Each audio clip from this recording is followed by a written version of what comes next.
Gus, kamu pulang ini sudah vaksin toh? Vaksin 1, vaksin 2, vaksin booster. Penting loh itu. Tenang Bude, Sudah semua kok. aman. Hari ini mudik. Gus jangan lupa ya, nanti kalau mampir ke tempat umum pakai masker, cuci tangan yang bersih ya. Jangan lupa Oleh-olehnya ya. Ya Bude, mulai inget kok. Iya ngaduh. Gus, Tak dongane, perjalanannya lancar. Ojo lali doa. Nggih, Pak, Bu. Mas, kangen. Jalan hatimu jangan sampai tergoda ya, Mas. Waspada, COVID masih ada, Mas. Iya, sayang. Persiapan harus mantap, vaksin booster biar lengkap. Ingat, mudik aman, mudik sehat.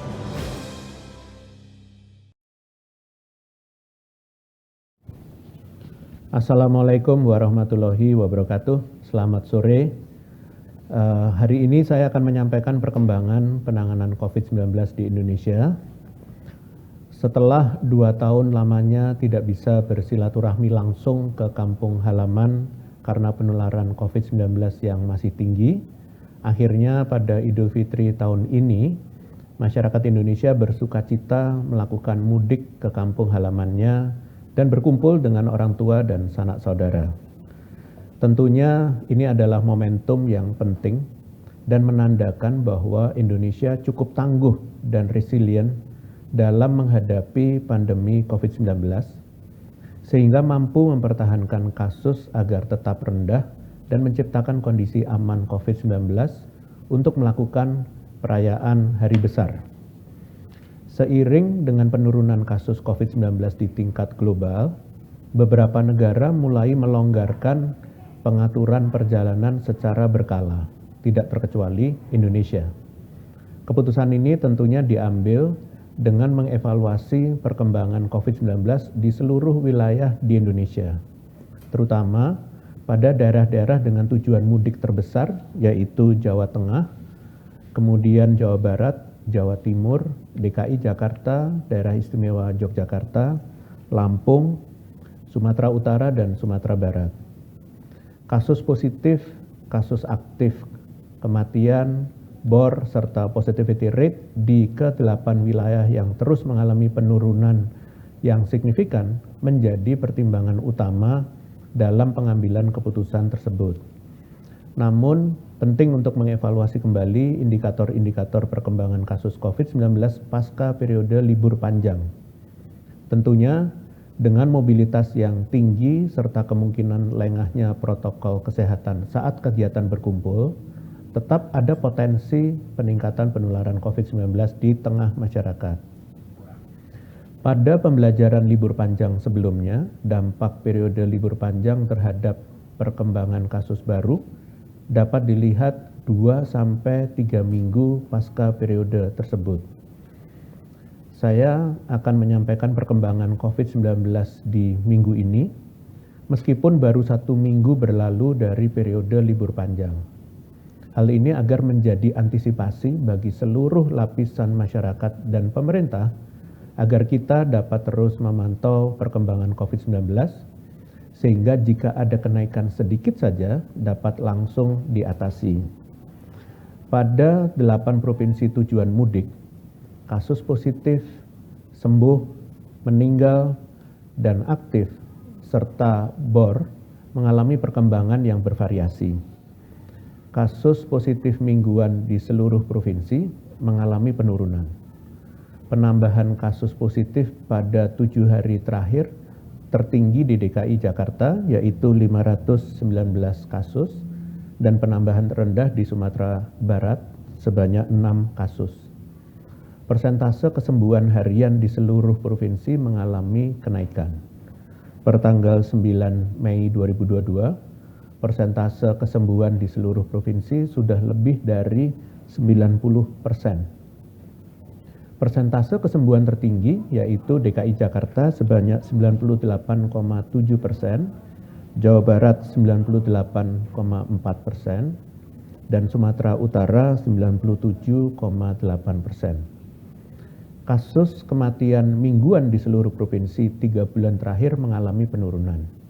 Namun Jawa Tengah beberapa minggu terakhir masih mengalami kenaikan namun tidak signifikan. Penambahan kasus kematian pada 7 hari terakhir tertinggi juga di Jawa Tengah, yaitu 63 kasus, dan penambahan terendah di Sumatera Barat, yaitu 0 kasus.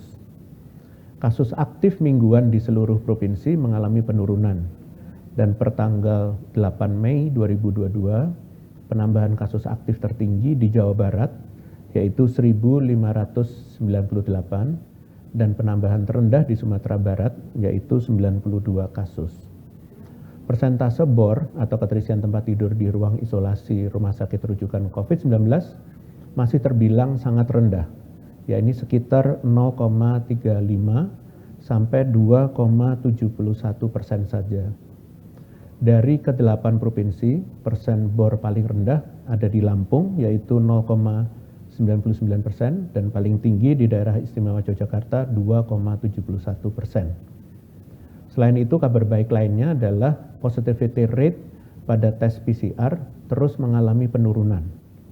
Jika pada pertengahan Maret lalu angkanya masih lebih dari 30%, di minggu lalu angka tersebut turun drastis menjadi hanya 1,73% saja orang yang positif dari total orang yang diperiksa.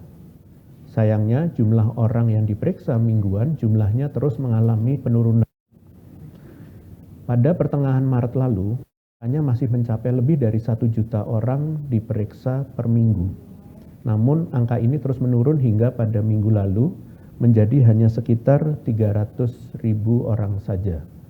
Hal ini perlu kita tingkatkan karena semakin banyak orang yang dites, maka kita akan semakin dapat melihat gambaran penularan COVID-19 yang akurat di tengah masyarakat. Selanjutnya yang penting untuk menjadi kewaspadaan kita bersama adalah tren kenaikan mobilitas ternyata tidak hanya dialami oleh provinsi tujuan mudik, namun terjadi merata pada 33 dari 34 provinsi di seluruh Indonesia.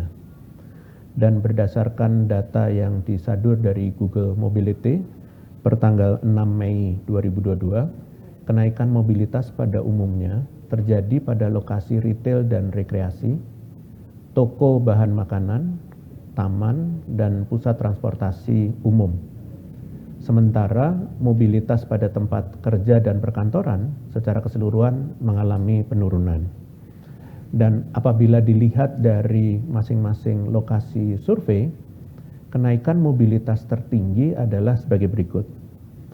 Pada tempat retail dan rekreasi, Sumatera Barat mengalami peningkatan mobilitas sebesar 110%, di mana Jawa Tengah naik 85% dan Lampung naik 81%.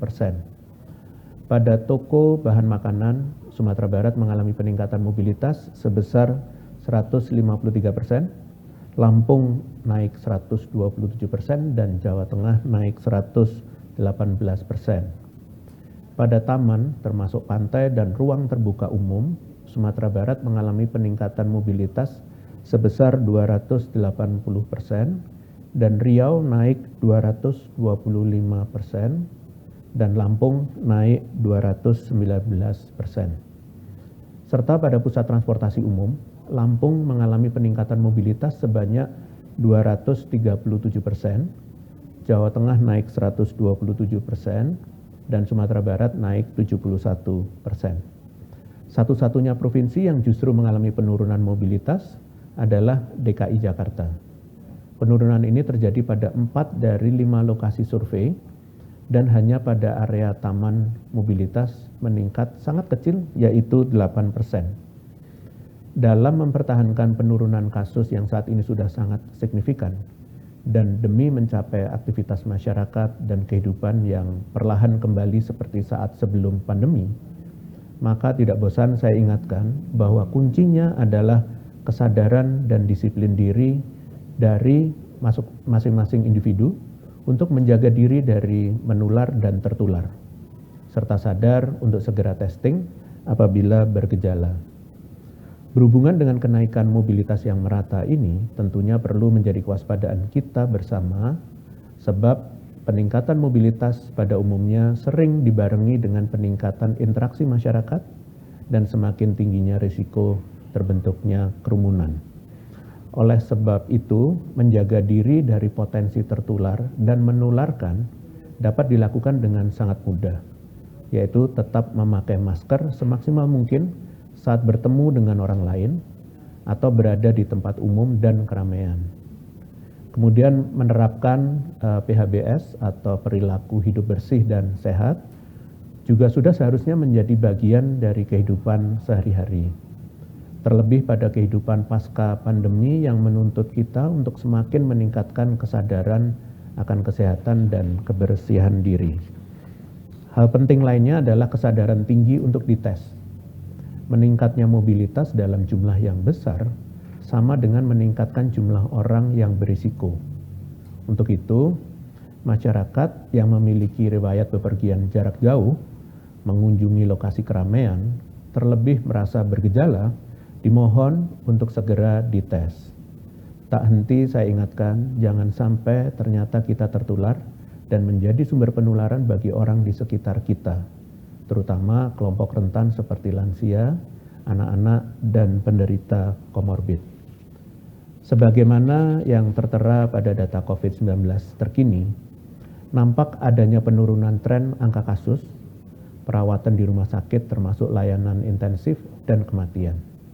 Bisa dikatakan bahwa saat ini Indonesia sudah tidak lagi berada dalam kondisi kedaruratan dalam merespon pandemi COVID-19 dan mulai bertransisi menuju fase endemi. Hal ini tercermin pada mulai menurunnya besar efek COVID-19 terhadap perilaku sosial dan ekonomi masyarakat. Misalnya, pertumbuhan ekonomi meningkat, angka pengangguran menurun, indeks belanja yang meningkat, dan mobilitas masyarakat keluar rumah.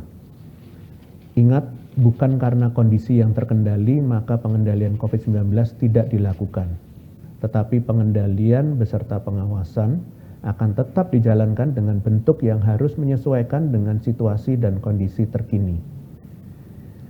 Hal ini juga menjadi landasan kuat pemerintah Indonesia untuk tidak gegabah, agar pertahanan yang dilakukan berbulan-bulan pasca lonjakan kasus terakhir dapat bertahan dalam jangka waktu yang panjang. Untuk itu, PPKM masih tetap diberlakukan sebagai instrumen pengendalian COVID-19 yang secara fakta telah mampu melandaikan kondisi kenaikan kasus dan mempertahankannya hingga saat ini. Selain itu, penggunaan masker masih tetap diwajibkan sebagaimana arahan WHO bahwa masker masih menjadi bagian dari strategi pencegahan COVID-19 yang komprehensif. Kita perlu meyakini bahwa pandemi ini, sebagaimana pandemi pada penyakit, cepat atau lambat akan usai.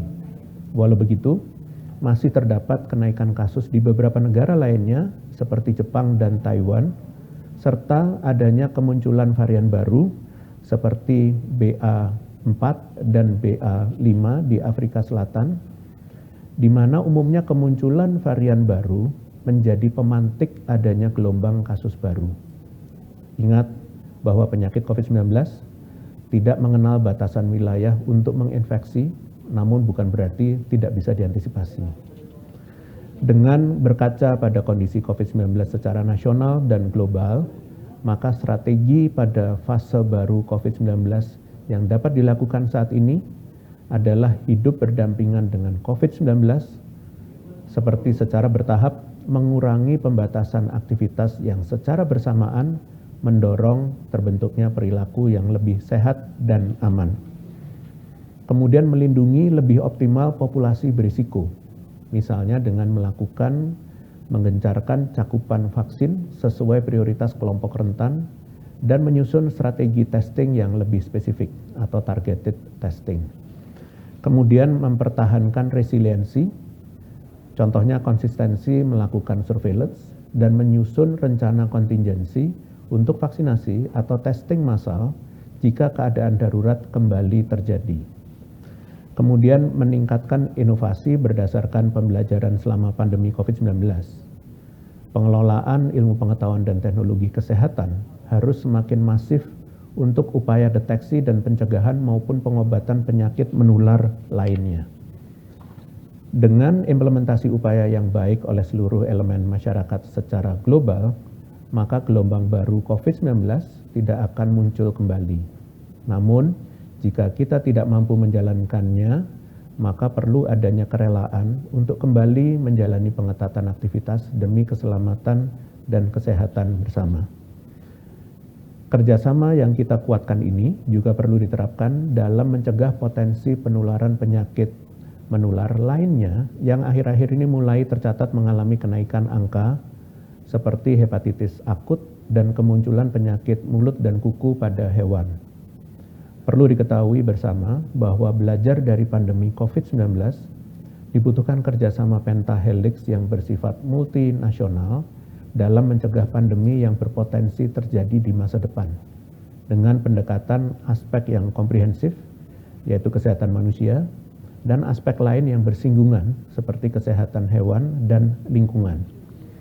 Sebagai penutup, saya akan menyampaikan update kebijakan penanganan COVID-19 beberapa hari yang terakhir ini.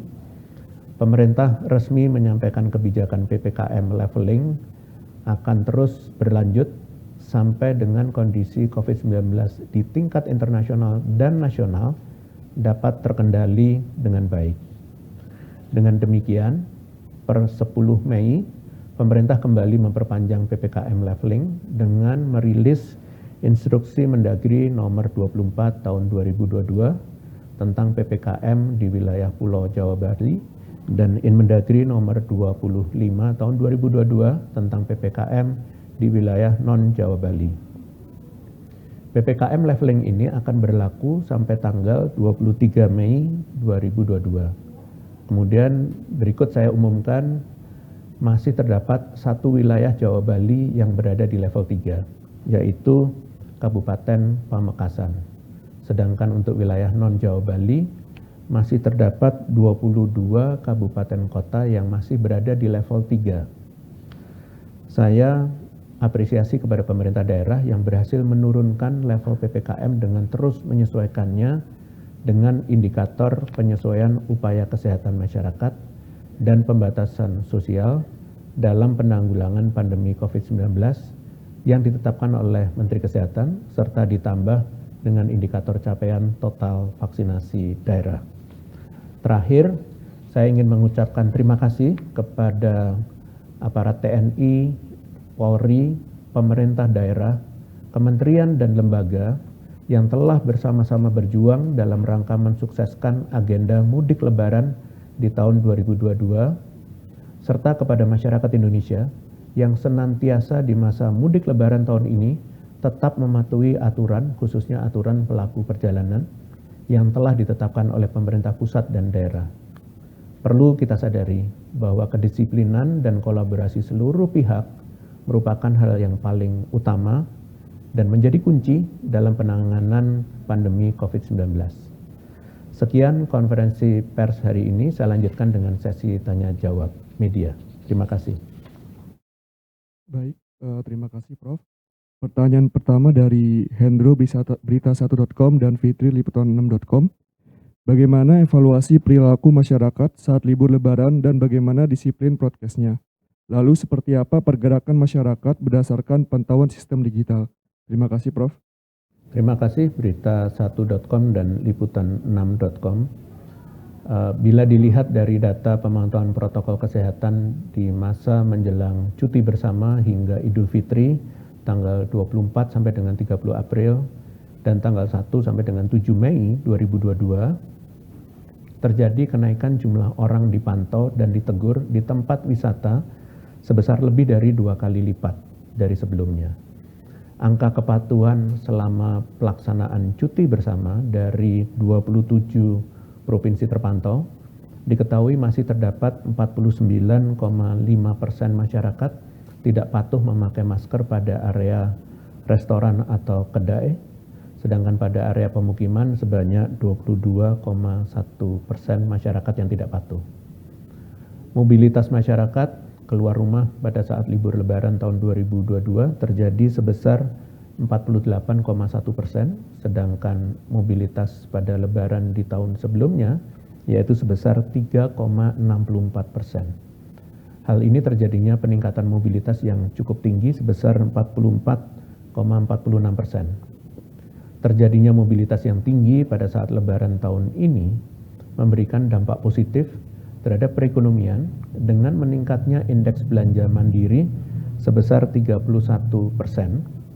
Namun perlu kita sadari, meningkatnya mobilitas juga dapat berdampak pada peningkatan kasus, sehingga saya menghimbau kepada masyarakat untuk terus menerapkan protokol kesehatan seperti memakai masker, menjaga jarak yang relatif aman, dan mencuci tangan masih sangat diperlukan pasca Lebaran ini untuk meminimalisir efek pingpong penularan COVID-19.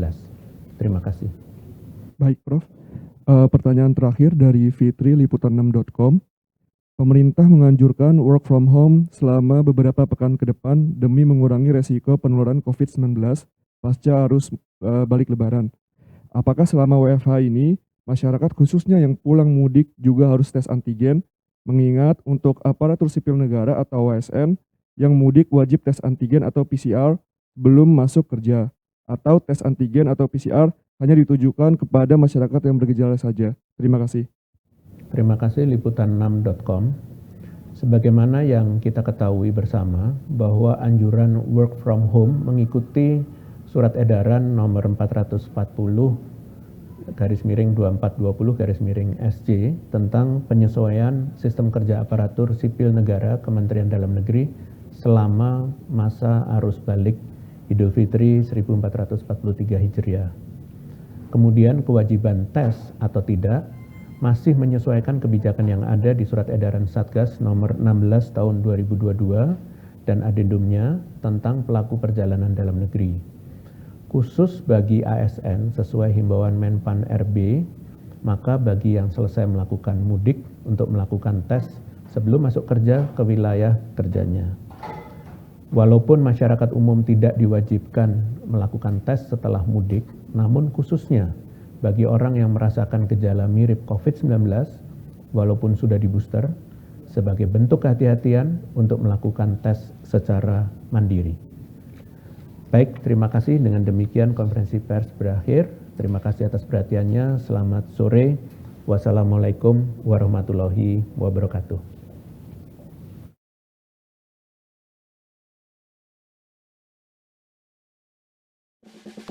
Gus, kamu pulang ini sudah vaksin toh? Vaksin 1, vaksin 2, vaksin booster. Penting loh itu. Tenang Bude, Sudah semua kok. aman. Hari ini mudik. Gus jangan lupa ya, nanti kalau mampir ke tempat umum pakai masker, cuci tangan yang bersih ya, Jangan lupa olehnya ya. Ade, kula inget kok. Iya ngaduh. Gus, Tak dongane perjalanannya lancar. Ojo lali doa. Nggih, Pak, Bu. Mas, kangen. Jalan hatimu jangan sampai tergoda ya, Mas. Waspada, COVID masih ada, Mas. Iya, sayang. Persiapan harus mantap, vaksin booster biar lengkap.